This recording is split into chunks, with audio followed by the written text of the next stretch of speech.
Olá, meus queridos, vamos para mais um encontro para que nós possamos terminar o nosso conteúdo pertinente à sessão de crédito. Bom, nós já sabemos o que é uma sessão de crédito, sabemos qual a forma que ela se dá, sabemos que ela é um ato livre de negociação e o que mais nós precisamos saber acerca da sessão de crédito. Um aspecto muito importante que nós já falamos no vídeo anterior, mas vamos frisar aqui novamente, é a responsabilidade na sessão de crédito. Mas antes de nós falarmos da responsabilidade, nós temos que pensar no papel do devedor. E aí o que acontece? Eu disse para vocês que a sessão de crédito é um acordo feito entre cedentes e cessionários sem qualquer participação do cedido. A Maria não participa do negócio jurídico, porque a cessão de crédito é um direito que assiste ao credor. Eu posso transferir o crédito do qual eu sou titular. Só que, quando eu vou fazer essa transferência do crédito, a questão é, ao transferir um crédito, o que é natural? Vamos pensar aqui, a Maria não participa. Quando o Carlos vier cobrar dela, o que é possível? Que ela se recuse ao pagamento. Pensando nisso, o legislador veio e falou assim, não, então vamos criar uma cautela de modo a gerar segurança para Maria nesse pagamento. E aí ele determinou o seguinte no artigo 290. Ele veio e falou assim: a cessão do crédito não tem eficácia em relação ao devedor, senão quando a este notificada. Mas por notificado se tem o devedor que em escrito público ou particular se declarou ciente da cessão feita. Então vamos compreender isso aqui. O que o Código Civil quer nos mostrar com esse artigo? Nós sabemos que a cessão de crédito ela é realizada entre cedente e cessionário sem qualquer participação do devedor, que é o cedido. Mas é evidente que o cedido tem que ter conhecimento da realização da cessão, porque senão ele não vai realizar o pagamento. Então o legislador virou e falou assim, olha, a cessão de crédito só tem eficácia, cuidado com essa palavrinha, não está falando de validade, requisitos de validade são aqueles do artigo 104 do Código Civil. Se presentes, a cessão é válida. Mas se o João e o Carlos fizerem a cessão e a Maria não for notificada, o legislador está dizendo que essa cessão não terá eficácia em relação a Maria. O que quer dizer não ter eficácia em relação a Maria? É que é possível que no vencimento, quando o Carlos venha cobrar da Maria, a Maria se recusa ao pagamento. Isso é dizer que ela não tem eficácia. Pensando nisso, o que o legislador então determinou? Que existe o rigor, a necessidade de notificação do devedor para gerar eficácia, para gerar efeitos frente a Maria. E aí vamos compreender isso. O que o legislador quer dizer com isso? Se a Maria não for notificada, quando o Carlos vier cobrar dela, a Maria pode se recusar ao pagamento e essa recusa dela é justificável. Por quê? Porque a Maria não tinha conhecimento da cessão realizada. Se, no entanto, a Maria foi devidamente notificada, a cessão é eficaz em relação a Maria. Qual a consequência? A Maria, portanto, tem que pagar ao Carlos. Se ela se recusar ao pagamento, recai em mora, incorre em todos os efeitos civis, as sanções decorrentes da falta de pagamento. Bom, a questão é, de que maneira irá se notificar esta Maria que é a cedente? O Código Civil fala, mas em escrito público ou particular se tem o devedor por notificado. Quer dizer que o Código Civil está dizendo o seguinte, você não precisa criar um ato próprio para notificação do devedor. Basta que ele declare ciência no escrito público ou particular. Qual escrito público ou particular? Aquele que nós identificamos no vídeo anterior, no termo da sessão. Então, se ele se der por notificado no termo da sessão, acabou. Ele está devidamente ciente da realização da sessão. Então, você não precisa fazer um ato à parte de notificação. Basta você pegar o termo da sessão, levar para Maria, Maria assinou, pronto, está notificado. Mas e se a sessão for verbal? Ou se eu quiser fazer uma notificação à parte? Claro que é plenamente cabível, desde que haja uma comprovação formal de notificação. Então você pode fazer por cartório, por correio, via R, uma notificação judicial, todos os meios que o direito admite para que haja a notificação, para que o sujeito dê ciência ao outro. Bom, quem é que deve fazer a notificação do cedido? O Código Civil não diz no artigo 290. E aí a gente pensa, qualquer um dos dois sujeitos? Sim, qualquer um dos dois sujeitos. Mas qual é o entendimento que a gente identifica na doutrina ante o silêncio da lei? A doutrina entende que entre cedente e cessionário, quem é que vai gerar maior segurança para Maria nessa notificação? Sem dúvidas, o cedente. E aí, veja bem, vou afirmar para vocês algo que existe na doutrina, mas que não está disposto na lei. Vou afirmar para vocês que o cedente tem o dever da notificação, enquanto que o cessionário tem a faculdade da notificação. Então, o João deve notificar, o Carlos pode notificar. Lembrando que isso não está disposto na lei, então é um dever, né, que é bastante questionável. Fato é que qualquer um dos dois sujeitos tem que entrar no acordo para que haja notificação da Maria. Se não houver notificação, a sessão é válida, mas não gera efeitos. Não gerar efeitos quer dizer o quê? Que a Maria pode se recusar a qualquer tempo a realização ao pagamento deste crédito a um terceiro, que é o Carlos. Visto isso, a gente vai para um outro aspecto que o legislador traz para a gente. O Código Civil fala o seguinte: olha, é possível que numa sessão de crédito exista uma pluralidade de sessões. Mas antes da gente ver a pluralidade de sessões, eu queria só chamar a atenção de vocês no seguinte: por que isso é possível?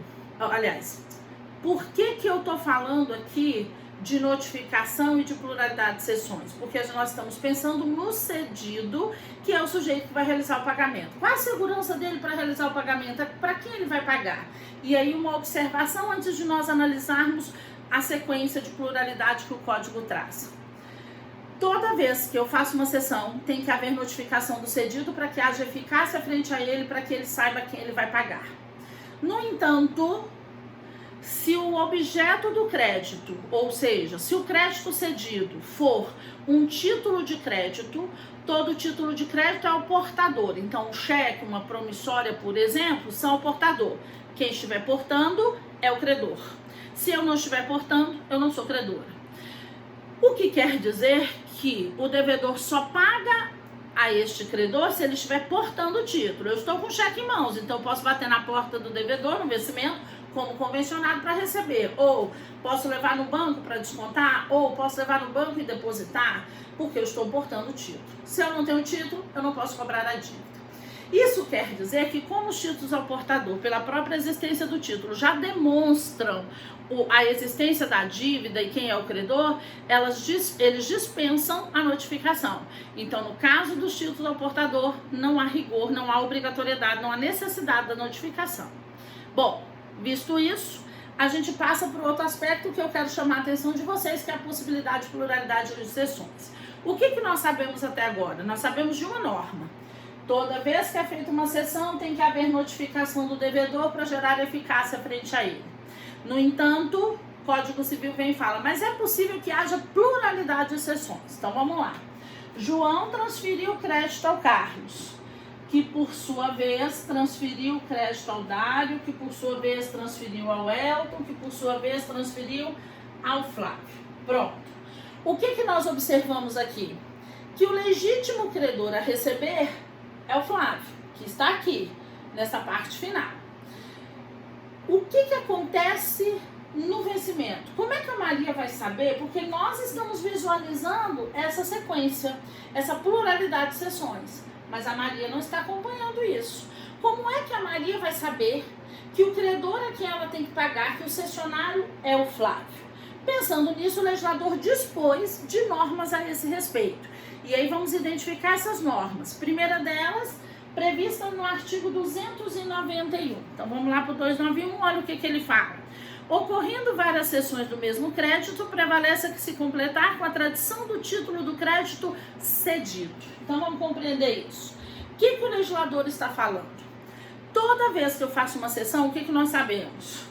Que o João tem que entregar, cedente entrega ao cessionário o contrato, para que ele saiba o que cobrar, como cobrar, em que data cobrar, e ele entrega, se ela for escrita, o termo da sessão. Essa é a documentação que o cessionário estará portando após a realização da sessão. O que o legislador entende? Que existe o título do crédito cedido. Qual é o título que externa a existência do crédito que foi cedido? O contrato. Então, toda vez que você faz uma cessão, você vai repassar ao cessionário o contrato, para que ele saiba como cobrar do devedor. Então, naturalmente, qual é a visão do legislador? Se o João cedeu para o Carlos e entregou o contrato, quando o Carlos cede para o Dário, ele entrega o contrato. Quando o Dário entrega para o Elton, ele entrega o contrato. Quando o Elton transfere para o Flávio, ele entrega o contrato. Isso quer dizer que o artigo 291 vem num raciocínio muito óbvio. Se você tem pluralidade de cessões, devedor, pague aquele que estiver portando o título do crédito cedido, pague aquele que estiver portando o contrato. Porque quem porta o contrato é, então, o titular do crédito. Uma presunção muito óbvia. Mas parou aqui? Não. Aí o Código Civil, ante a pluralidade de cessões, estabeleceu uma segunda norma. E aí vamos identificar essa norma. Vamos lá para o artigo 292. Olha o que ele fala para a gente. Fica desobrigado o devedor que, antes de ter conhecimento da cessão, paga ao credor primitivo. Vamos parar aí um minutinho. Não importa se foi feita uma cessão ou várias cessões de crédito. Fato é que essas cessões foram feitas e o devedor não tem conhecimento da realização da cessão ou das cessões. Deu-se o vencimento da dívida. Se a Maria não sabe da existência desses sujeitos, obviamente ela vai procurar quem para fazer o pagamento? O João. Quando ela procura pelo João, o João é obrigado a receber. Por que ele é obrigado a receber? Porque a Maria não tinha conhecimento da cessão, ela está pagando de boa fé. Quando ela paga para o credor primitivo, a dívida da Maria frente ao João se extingue frente a quem quer que seja. Compete agora o quê? Compete agora a responsabilidade do João frente aos demais cessionários. Mas aí vamos continuar. Isso é uma ressalva que o artigo 292 fez pra gente, mas nós estávamos analisando a segunda regra pertinente à pluralidade de cessões. E aí vamos continuar. No 292, e ele fala o seguinte: ou que no caso de mais de uma cessão notificada, paga ao cessionário que lhe apresenta com o título de cessão o da obrigação cedida. Então vamos analisar essa situação. João cedeu seu crédito ao Carlos, notificou a Maria. Carlos cedeu para o Dário, não notificou. Dário cedeu para o Elton, notificou, e agora já não importa aqui. O que nós observamos? Nós temos até agora 3 regras. Primeira regra, do 290. Quando você tem uma cessão, você tem que notificar segundo o Código Civil. Segunda regra do artigo 291. Qual a segunda regra? Toda vez que você tem pluralidade de cessões, você vai pagar ao cessionário que lhe apresentar o título do crédito cedido, ou seja, que estiver portando o contrato. Terceira regra, que é do 292. Você tem pluralidade de cessões, como no 291, mas agora com uma outra particularidade. Mais de uma cessão foi notificada ao devedor. Então, qual a situação que o devedor tem? Essas duas. Mais de uma cessão, né? Tem pluralidade, e mais de uma notificada. Aí o Código Civil falou, então não basta a notificação e nem basta o contrato. Vou criar uma terceira regra. Qual é a terceira regra? Ele virou e falou, olha, então, cedido, você vai pagar ao cessionário que lhe apresentar a documentação completa. Qual a documentação completa? Termo de cessão e contrato. O Código Civil aqui está desprezando a existência da cessão verbal. Então, ele está dizendo, ó, necessariamente, transferiu, tem que ter contrato e termo. Transferiu, tem que ter contrato e termo. E assim vai. Quer dizer que se o Flávio aqui tiver contrato e, por exemplo, não tiver termo, Maria não é obrigada a pagar para ele. Mas como é que a Maria faz, professor? Ela vai consignar, ela entra na justiça, ela tem meios para resolver. Mas fato é que ela só pode pagar ao cessionário que estiver portando a documentação completa. Presunção óbvia do Código Civil, que toda vez que faz uma cessão, transfere-se o contrato. E aí ele está dizendo, nessa pluralidade, você tem que fazer uma cessão escrita para que o devedor saiba quem pagar. Então não importa se teve notificação, mais de uma notificação em pluralidade, documentação completa. Parou aqui? Não. Aí o Código Civil nos traz uma quarta regra, ainda no artigo 292. Olha o que ele fala. Quando o crédito constar de escritura pública, prevalecerá a prioridade da notificação. Então vamos compreender isso. Quando o crédito constar de escritura pública, vou mudar aqui o objeto, né, da nossa sessão. Vou tirar aqui os R$8.000, vou tirar os R$2.000. Vamos considerar agora que o crédito é uma coisa X. E o legislador está falando assim, quando o crédito constar de escritura pública. Ou seja, quando este crédito necessitar de escritura pública, para ele necessitar de escritura pública, do que nós estamos falando? Que esta coisa X, portanto, é um bem imóvel. Se for bem imóvel, não importa se você tem uma seção ou se você tem várias seções. Qual é a regra? Aí o legislador volta para a regra mais simples, porque o contrato de compra e venda é o contrato mais formal que o legislador trabalha. Então ele simplificou quanto à eficácia da seção. E aí ele disse, neste caso, feita uma seção ou várias, prevalece a prioridade da notificação. Se fosse o exemplo, o Código Civil está dizendo, ó, notifique, fez sessão, notifique, fez sessão, notifique. Se alguém deixar de notificar, problema dele. O que o Código está dizendo? Nesse exemplo aqui, ó, em que tem notificação do João para o Carlos e do Dário para o Elton, neste exemplo, para quem é que a Maria deveria pagar segundo o Código? Para o Elton. Mas, professor, o Flávio fica em prejuízo? Lembre-se que o Elton deve notificar a Maria, mas o Flávio também poderia notificar. Se ele não notificou, ele está criando um embaraço para ele. Não quer dizer que ele não consiga receber o imóvel, mas é possível que às vezes ele vai ter que discutir esse direito dele lá na via judicial. Mais trabalhoso, mais cansativo, mais desgastante, porque ele não se deu ao trabalho de observar, não teve a atenção de observar que ele deveria notificar o devedor. Bom, essas são as regras que o legislador cria, 4 regras de acordo com cada requisito que a lei traz. Mas aí, isso nos leva a uma análise. E aí vamos pensar aqui na seguinte situação. Vamos dizer que eu tenho aqui o seguinte. O João, ele é credor da Maria. Vou colocar como objeto dessa obrigação um carro devidamente especificado no contrato. Bom, o que nós sabemos? Que a Maria tem que zelar por este carro até o vencimento, porque, naturalmente, o credor não é obrigado a receber prestação diversa da convencionada. Se existirem danos em relação ao objeto da obrigação, o João pode se recusar a receber. Mas está tudo ok, tudo bonitinho. Só que aí, antes do vencimento, o João toma conhecimento que a Maria tem feito uso deste carro para transportar mercadorias que não são compatíveis com a destinação regular do carro. É um carro de passeio, a Maria está utilizando o carro para transporte de mercadorias pesadas e isso gera deterioração no veículo. Bom, nós sabemos que se gerar deterioração, o João não é obrigado a receber. Mas o João, ele quer receber e ele precisa receber este carro. A intenção dele é ficar com o carro. O que então o legislador estabeleceu? Que o João, ele pode ir lá na justiça e exercer os chamados atos conservatórios do seu direito. O que são atos conservatórios? São medidas judiciais que podem ser cautelares, podem ser antecipações de tutela, podem ser liminares, que visam conservar um determinado direito. No exemplo aqui, o que ele faria? Ele poderia entrar na justiça para que o juiz determinasse o afastamento desse carro da Maria até o vencimento da obrigação, porque senão no vencimento já não vai ter carro, ou talvez tenha um carro absolutamente deteriorado. Isso é um ato conservatório, medidas judiciais para conservar o direito do sujeito. Mas aí vamos mudar a nossa historinha para a gente visualizar isso na seção de crédito. Por enquanto está tudo ok aqui entre o João e a Maria, objeto da obrigação este carro. O João cedeu este carro dele ao Carlos.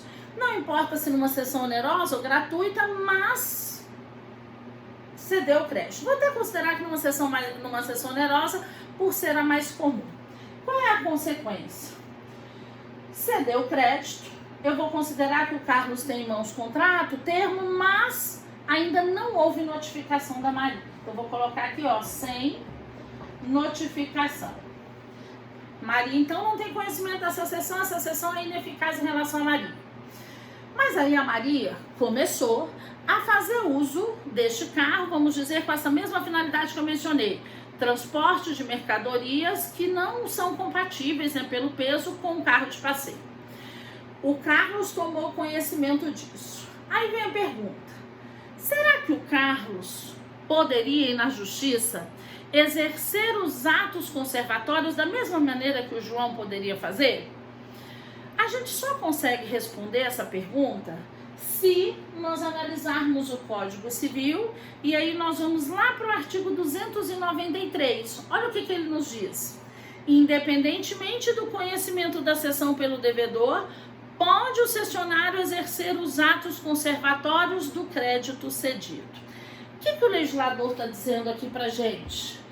Independentemente do conhecimento da cessão. A Maria saber da cessão só quer dizer que ela vai pagar corretamente ao Carlos. Mas o fato de não ter dado ciência ainda para Maria não foi notificada. O fato dela não ser notificada não quer dizer que a cessão não seja válida. A cessão é válida, e se ela é válida, ela gera efeitos. E se ela gera efeitos, o Carlos já é o titular do crédito. E se ele já é o credor, ele pode exercer os atos conservatórios, ainda que a Maria não tenha conhecimento dessa cessão. Ok? Bom, um outro aspecto que eu quero destacar com vocês, que é extremamente importante, que eu gostaria que todo mundo tomasse muita atenção nisso, é a responsabilidade na cessão. Eu vou voltar para aquele exemplo inicial. Vamos dizer que o João e a Maria tenham firmado um negócio jurídico em que a Maria deve ao João a quantia de R$10.000 com vencimento para daqui a 3 meses. João precisa do recurso, não pode cobrar agora porque o vencimento da dívida só se dá daqui a 3 meses. O que o João fez? Vendeu o contrato dele para o Carlos. Vamos dizer que ele vendeu no valor de R$8.000. Bom, nós temos aqui uma cessão onerosa. Quando nós vamos falar da responsabilidade da cessão, isso tanto se aplica para a cessão onerosa quanto para a cessão gratuita. Por enquanto, eu quero que todo mundo pense só na cessão onerosa. Já já nós analisaremos a cessão gratuita, mas vamos só pensar na cessão onerosa. A cessão onerosa, portanto, é aquela em que há pagamento do cessionário ao cedente, nós já falamos disso. Então vamos pensar só na regra por enquanto. Vou colocar um asterisco aqui dizendo que ela é onerosa para que depois a gente fale da gratuita. Por enquanto, vamos esquecer por 1 minuto a gratuita. Quando nós falamos de responsabilidade na cessão de crédito, o que nós estamos analisando? Esta relação aqui, entre o João e o Carlos, entre cedente e cessionário. O João, ele está transferindo ao Carlos um crédito de R$10.000. Qual é a visão do Código Civil? O Carlos está pagando R$8.000 para que daqui a 3 meses ele receba da Maria R$10.000. O que o Código observa? Primeira coisa, é possível que esse crédito nem exista, ou seja, que a obrigação seja inexistente, que a obrigação seja inválida? É possível.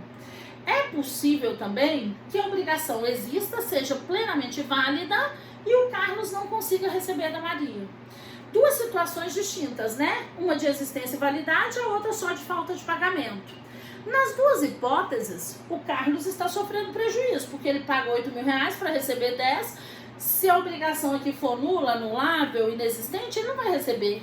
Ou, se a Maria não pagar, ele não vai receber. E a pergunta é, ele pode ir atrás do João? O João tem alguma responsabilidade nessa cessão?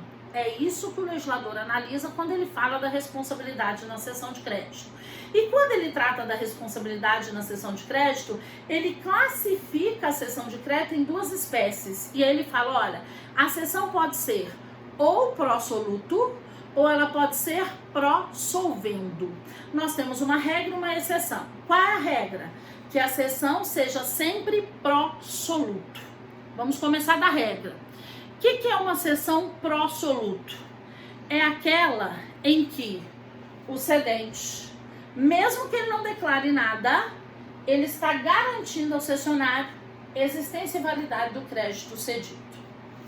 Ele não precisa declarar, trata-se de uma cessão pró-soluto. Por que não precisa haver essa declaração? Porque a cessão pró-soluto é a regra. Então, se não falou nada da responsabilidade entre cedente e cessionário, nós vamos afirmar seguramente que se refere a uma cessão pró-soluto. Na cessão pró-soluto, o que o João está garantindo ao Carlos? Ele não está garantindo pagamento. Ele está falando ao Carlos, eu não sei se a Maria vai te pagar ou não. Isso aí é um risco do negócio jurídico. Eu estou assegurando a você que a obrigação que eu estou lhe cedendo, ela está no plano da existência, ela está no plano da validade. Ela existe, é válida e, portanto, ela é exigível. Quem é que trata da responsabilidade pró-soluto? Aí nós vamos lá para o Código Civil, no artigo 295. Olha o que ele diz para a gente, nós vamos ler só a primeira parte.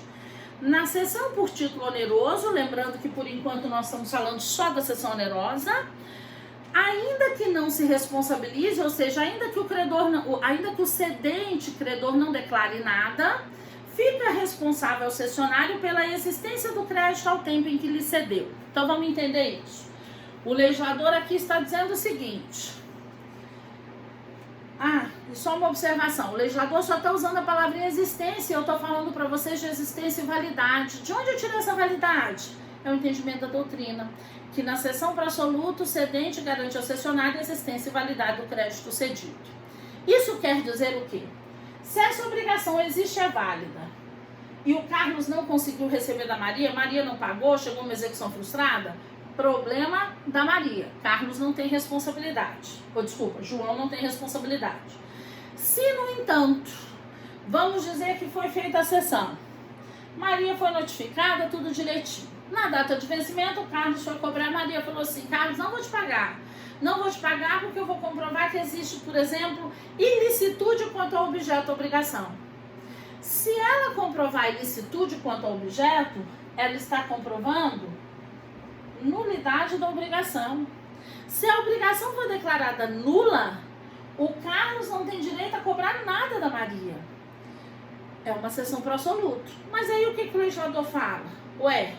Mas o João, ele cedeu algo para o Carlos, então ele tem que ceder algo que existe que seja válido, senão está muito injusto nesse negócio, está muito incorreto. Então, neste caso, o que o Carlos tem direito a cobrar do João? Os R$8.000 que ele pagou. Somente. Sofreu outros danos não. Só os R$8.000. Se essa obrigação for declarada nula, anulável ou inexistente, contrato sem assinatura de uma das partes, da mesma forma, Carlos cobra do João os 8.000 e não cobra nada da Maria. Mas eu tenho a exceção. Qual é a exceção? Que a cessão de crédito ela seja pró-solvendo. E se ela for pró-solvendo, primeira coisa, se ela é exceção, ela tem que estar expressa no termo da cessão. Só se tem cessão pró-solvendo se ela for expressa. Então, naquele instrumento público ou particular, tem que estar escrito, trata-se de cessão pró-solvendo.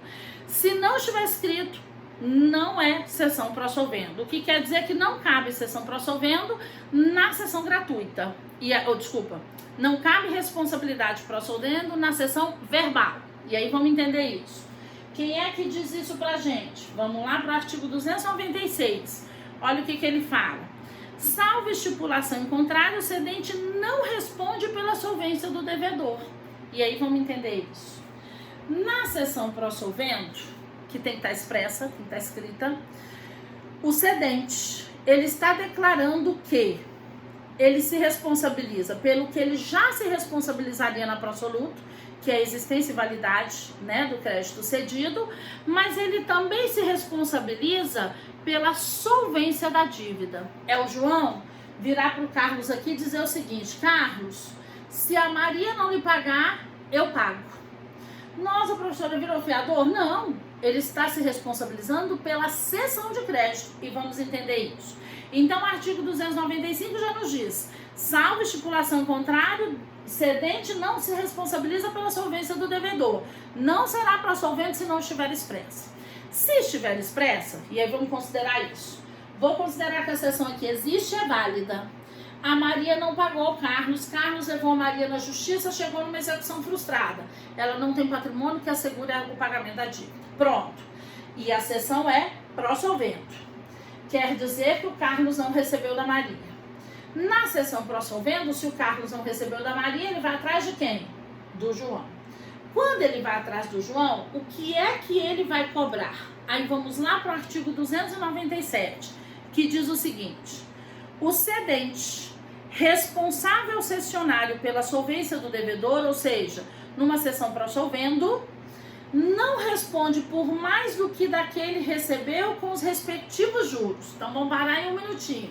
O que o legislador está dizendo até aí?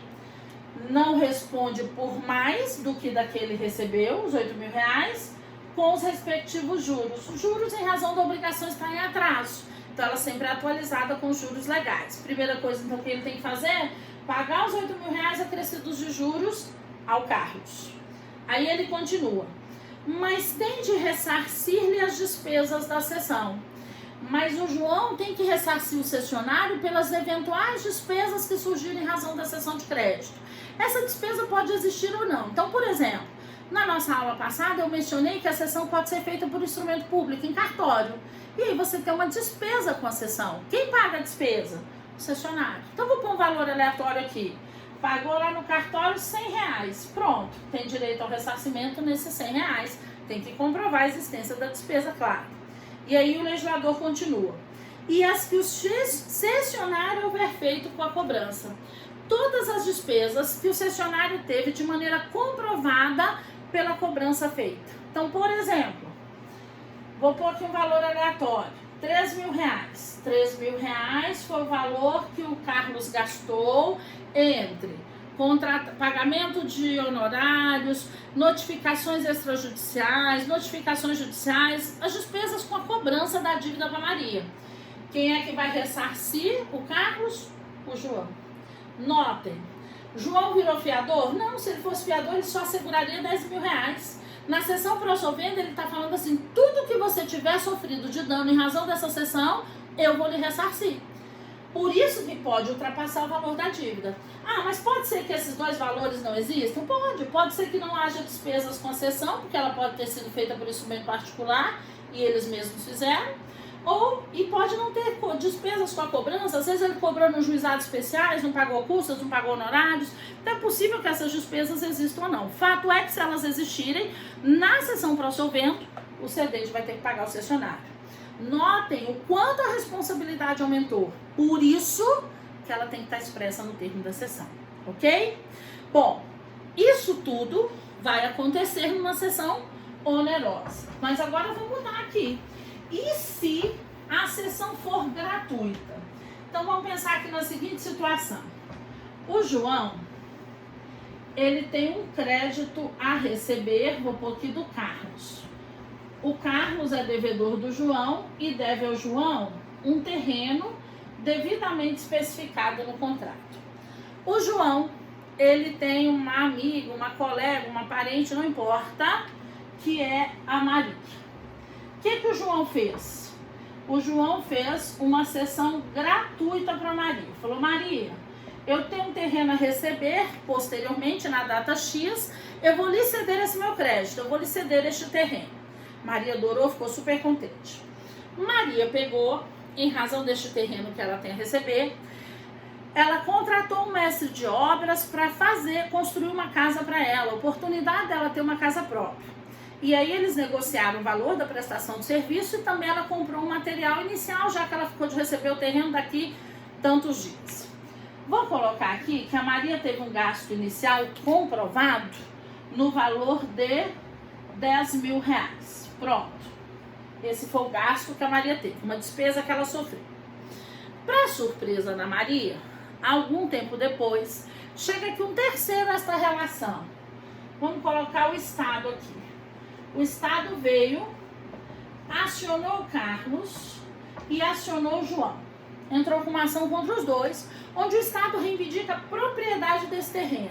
O Estado alega que este terreno é uma terra pública, que lá atrás alguém de má fé, nada do Carlos nem do João, eles em conluio com o cartório, eles cometeram uma fraude, portanto, esse terreno acabou sendo escriturado, sendo que jamais poderia ter sido escriturado.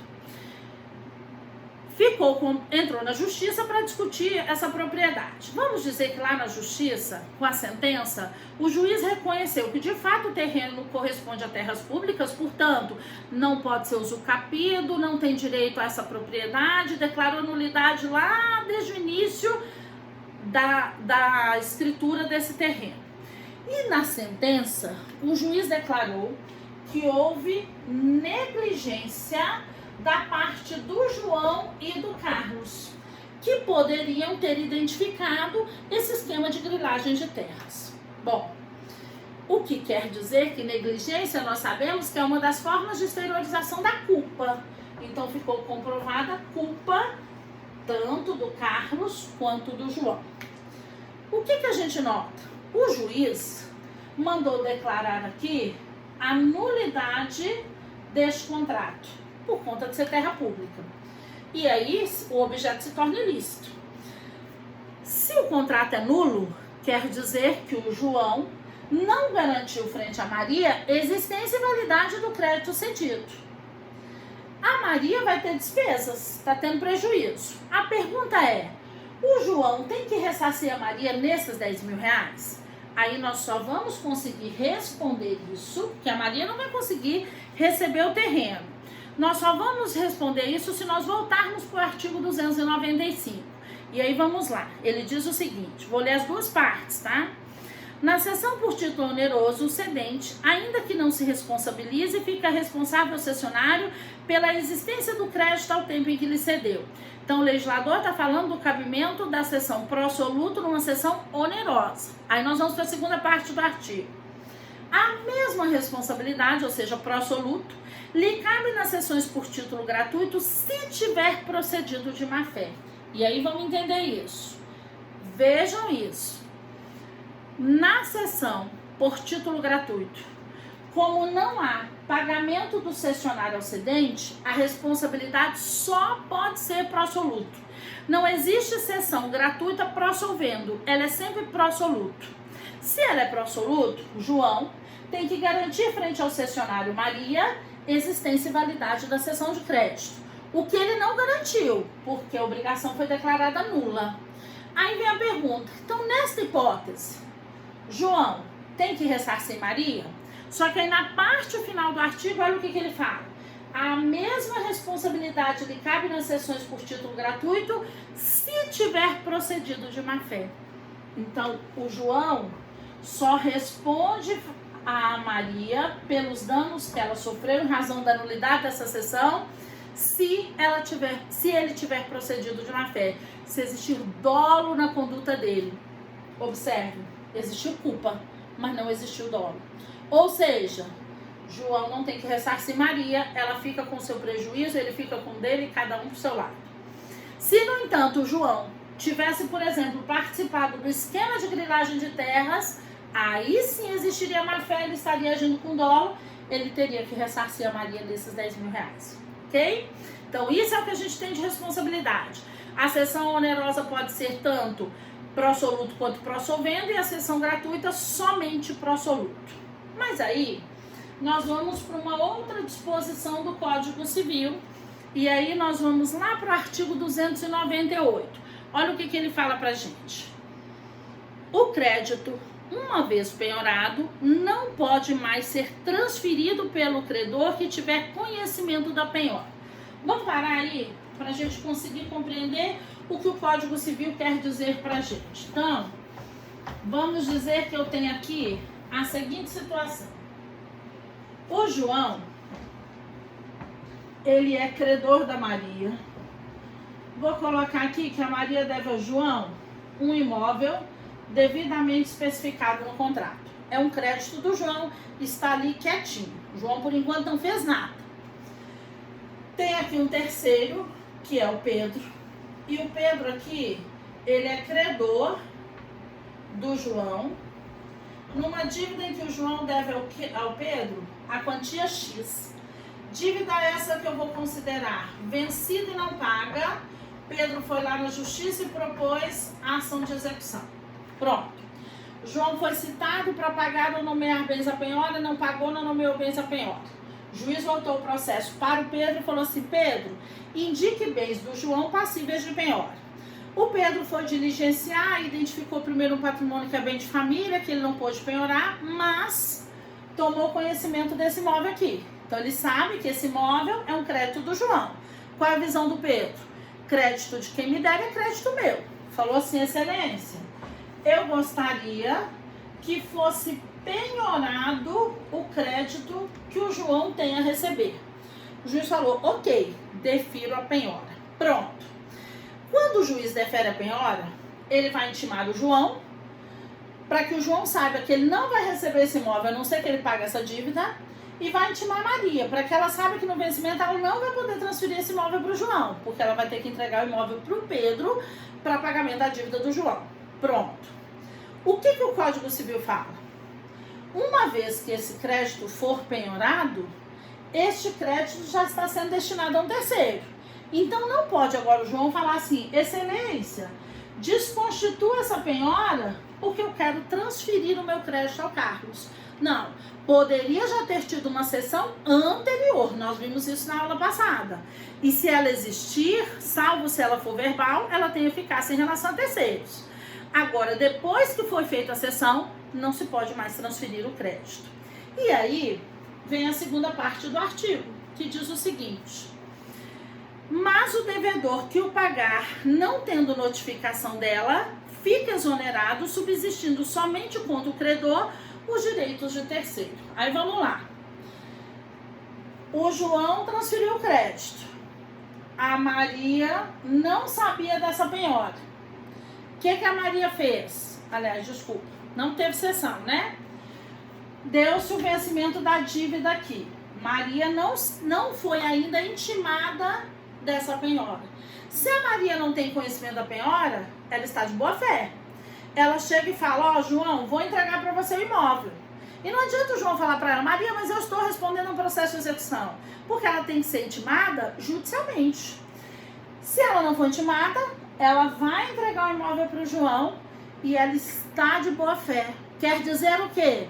Que a dívida da Maria frente ao João se extingue. Maria não deve nada para ninguém, porque ela não fez de má fé. E qual a consequência? Subsiste, ou seja, permanece os direitos entre credor, João, e o terceiro Pedro. Ou seja, João, você que tem que entregar o imóvel para o Pedro. Pedro, vá atrás do João, porque a Maria está isenta, está livre. Ok? Bom, vou passar um outro artigo aqui, que eu não me recordo se nós chegamos a falar dele na aula anterior, mas acredito que não. Que é o artigo 294. Olha o que ele fala. O devedor pode opor ao cessionário as exceções que lhe competirem, bem como as que no momento em que veio a ter conhecimento da cessão, tinha contra o cedente. Então vamos compreender isso aqui. O que acontece? Estou aqui com a Maria, que é devedora do João. Vou refazer isso aqui. João, então, credor da Maria. Numa dívida que a Maria deve ao João, a coisa X, não importa o que seja. Antes do vencimento da obrigação, a Maria, ela sempre alega, mas ela não comprovou nada ainda. E se não comprovou, não existe. A Maria alega que ela foi vítima de coação moral. Nós sabemos que a coação moral é um dos defeitos do negócio jurídico. Se ela for comprovada, ela gera anulabilidade ou anulação do negócio jurídico, né? O vício é relativo. Mas a Maria só alega, nunca comprovou. Se não comprovou, o ato até então é válido. Eis que o João fez uma cessão desse crédito ao Carlos. Vou considerar que tenha termo, tenha contrato e também houve notificação da Maria. Tudo bonitinho. Na data de vencimento da obrigação, o Carlos veio cobrar da Maria. Maria virou e falou, Carlos, não vou te pagar, fui vítima de coação moral. O Carlos resolveu ir lá na justiça cobrar da Maria. E ele pode, porque ele já é o titular da dívida, é o credor. Lá na justiça, Maria vira e fala, excelência, eu não vou pagar porque eu fui vítima de coação moral. E eu vou comprovar que eu fui vítima dessa coação. Veja, a coação é um meio de defesa que a Maria está arguindo na esfera judicial. Nós vimos lá na solidariedade que meios de defesas arguídos na via judicial correspondem, portanto, a uma exceção. A questão é, a Maria pode arguir a exceção frente ao Carlos? Ou seja, se alguém coagiu aqui, quem coagiu foi João. Maria não tem nada a ver com isso. Desculpa, Carlos não tem nada a ver com isso. Mas ela pode arguir? O Código Civil diz que ela pode arguir. Por quê? Veja, com a cessão de crédito eu só modifico credor. O devedor, que é onde está a vontade viciada, ele permanece na obrigação. Então a Maria, se ela de fato foi coagida, não importa quem coagiu. A vontade dela, isso é vício de consentimento, a vontade dela ainda está viciada. Não importa quem seja o credor. Por isso que ela pode arguir a exceção frente ao Carlos. Se ela comprovar essa coação, eu vou ter, portanto, a anulabilidade desse negócio jurídico. Se a obrigação for anulada, Maria não tem que pagar nada ao Carlos. Nossa, mas o Carlos está sofrendo prejuízo, porque isso aqui pode ser, inclusive, uma cessão onerosa. Carlos pode cobrar do João? É a pergunta. Pode. Por que que ele pode? Porque a cessão aqui, no mínimo, é pró-soluto. E se ela é pró-soluto, o que que o João tem que garantir frente ao cessionário? Existência e validade. Se ela for inválida, ele não garantiu. Ok? Bom, então é isso. É o que nós tínhamos que falar sobre cessão de crédito. Nós vimos todas as disposições do código, então nós vimos tanto a base conceitual, estrutura, elementos, né, forma de atuação nela. Tá bom, meus queridos? Mais uma vez, obrigada. Abraço a todos. Sempre com muita saudade de vocês, tá? Beijo grande.